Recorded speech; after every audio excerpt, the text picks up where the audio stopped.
Good evening and welcome to Poland Daily. I'm Nicholas Richardson and this is the news. Prime Minister Mateusz Morawiecki is in the United States, where he yesterday met US Vice President Kamala Harris. The main topic of their conversation was American investment in the Polish defence system. Today, Morawiecki visited plants producing F-35 fighter jets and Abrams tanks in the states of Alabama and Georgia. The United States' commitment to its NATO allies is ironclad, the United States Vice President said during the meeting in Washington yesterday. We have been very clear, and the President has been very clear with President Duda as well, that the United States' commitment to our NATO allies is ironclad. And the commitment of the United States has resulted in fact, an increase in the number of troops, as you know, that we have sent to Poland. In fact, we have created a new permanent army headquarters because of that. Poland is a valued ally, a partner, and a friend, and we have an enduring relationship based on shared priorities and democratic values. So today is a continuation of the conversation that you and I started some time ago, and I look forward to strengthening and continuing to strengthen the relationship between our two nations. Welcome again. Welcome. Welcome. Thank you. Prime Minister Morawiecki said the two countries stand together in the defence of the freedom of the Ukrainian people. Today we stand together in defense of the freedom of the Ukrainian people. Many Americans may be asking themselves why Russia's aggressions against Ukraine is so important for America as well, because it is important. It's critically important for Europe, that's clear. But why also for America?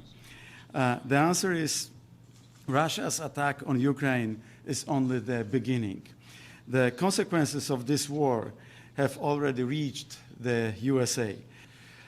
Poland wants to build the strongest army in Europe. That is why we want to cooperate with the most advanced defense industry in the world, which is the American industry. And Poland believes that only a strong transatlantic alliance is the answer to this specter of imperialism, colonialism, and nationalism. The Polish Sejm is discussing a bill on establishing a state commission to investigate Russian influence on Poland's internal security. According to the bill, the commission would investigate public officials or senior executives who, under Russian influence, acted to the detriment of Poland's interests between 2007 and 2022. Mam zaszczyt przedstawić I have the honour to present the parliamentary bill. Spraw wewnętrznych o poselskim projekcie ustawy. According to the bill's reporter, Poland fell victim to Russian influence between 2007 and 2022, not only in the context of energy security, but also Poland's internal security. W ocenie wnioskodawców It is obvious that Poland has been subject to Russian-related activities. Polska była przedmiotem działań osób, podmiotów i instytucji związanych z Rosją. Let's talk about Russian influence, because it is important. The Sejm is the place to talk about it. It is important to establish Russian influence, especially in the energy area. Therefore, the establishment of this commission is crucial. The commission, which would investigate Russian influence on Polish politics, would operate on the model of the Verification Commission. This would allow the commission to continue its work even after the parliamentary elections this autumn. We want a similar situation to be explained in the same way as this issue. The commission would be composed of 9 members. Each club and parliamentary circle will be able to nominate their candidates. We would like them to be experienced people who have a knowledge of energy law and are familiar with the energy sector. Then they will be able to work reliably to check the decisions that were made for Poland in 2007 to 2022. The Commission would be able to overturn an administrative decision issued under Russian influence, issue a ban on performing functions related to the disposal of public funds for up to 10 years, and revoke a ban on security clearance for 10 years. We believe that this commission could be formed, of course, but not 6 months before the elections, because we believe that this will be such a mace to beat political competition, to weaken the opposition in the upcoming parliamentary elections. And that's how we approach it. During the PO-PSL government, Poland forgave a huge debt to Gazprom, amounting to more than £1 billion zloty. In return, the Russian company lowered Polish gas prices by 1%. Russia's illegal pressure on Polish politics has been the biggest pathology in our public life, and this is about both a tangible economic issue, like the gas contract issue, the issue of deliberately making us dependent on Gazprom. According to ruling party deputies, the committee's work will not be able to start until June at the earliest. Deputy Prime Minister and Minister of State Assets Jacek Sasin, United Kingdom Secretary of State for Defence Ben Wallace, and former President of Georgia Mikhail Saakashvili are the winners of this year's edition of the President Lech Kaczynski Promethean Award from Niezależny PL portal. The award is given to people who particularly support the development of the Three Seas Initiative and the idea of the freedom of nations. Our reporter Łukasz Muda was there. Podobnie jak w ubiegłych latach, As in previous years, during this fifth edition of the event, a series of debates was scheduled on the current situation of Poland and the Three Seas region. There were discussions on the future prospects for the development of the Polish economy, strategic investments, and security issues in connection with Russian aggression against Ukraine. W związku z rosyjską agresją na Ukrainę. Russia decided to destroy Ukraine, to destroy Kiev, but Putin made a mistake. The civilized world stand together and they support Ukraine, but when in Georgia was same situation. Unfortunately, the world did not know everything, and now everything is clear. W tym roku wyróżniono 3 osoby. This year, 3 people were honoured. They are Deputy Prime Minister and Minister of State Assets Jacek Sasin, United Kingdom Secretary of State for Defence Ben Wallace, and former Georgian President Mikhail Saakashvili. On his behalf, the award was accepted by his mother, Julia Alassania, and French philosopher Bernard Henry Levi, a friend of the Saakashvili family. Był współpracownikiem. He was such a political associate of Lech Kaczynski, as together they fought for the freedom of their nations against Russia, and was one of the few leaders to make it to the funeral when it was very difficult. Dotarł na pogrzeb, kiedy to było bardzo utrudnione. In my opinion, Poland is one of the dearest friends of ours as a Georgia.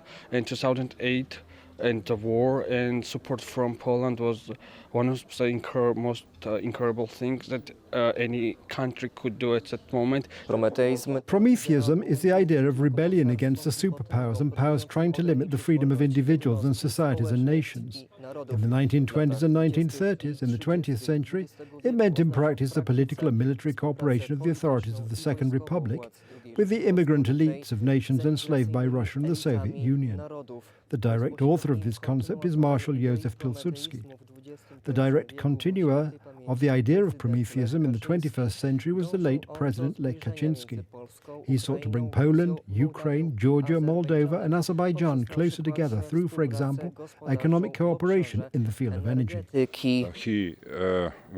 His bravery and his firm position against Russia's aggression in 2008 was a motto for Europeans. Kaczynski was almost the first person that realized all the dangers what Putin started in 2008. Lech Kaczynski is considered to this day in Georgia as a continuer of the Promethean tradition. Łukasz Żmuda, Telewizja Republika.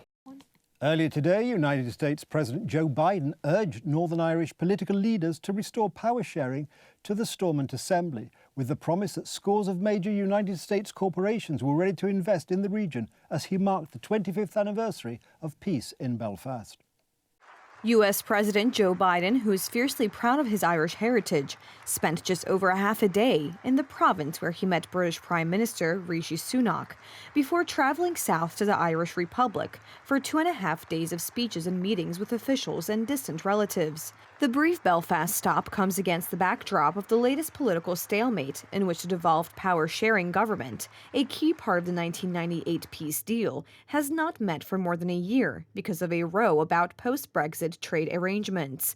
Biden spoke at the new Ulster University campus in Belfast, telling the audience that preserving peace in Northern Ireland is a priority for both Democrats and Republicans in the United States.